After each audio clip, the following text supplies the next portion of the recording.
When I was tasked with creating a new architectural set of plans for the 2019 New American Home, we wanted to get to a less than 50 HERS rating.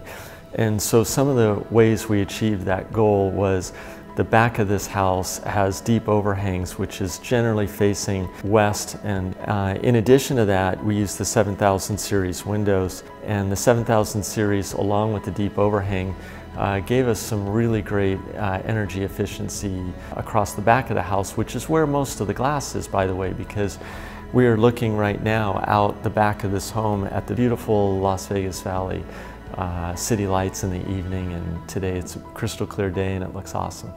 You know, we wanted this home to blend in with the mountainside here within the community of Iskaya. So we chose some darker colors on the exterior of the home. We also chose the dark bronze finish, and it was a great complement to our color palette that we had for the exterior of the house.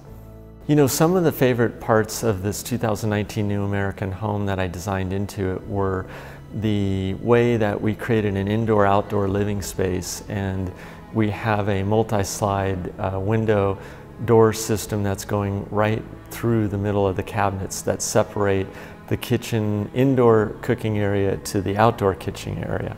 And it's really one of my favorite spots of the house.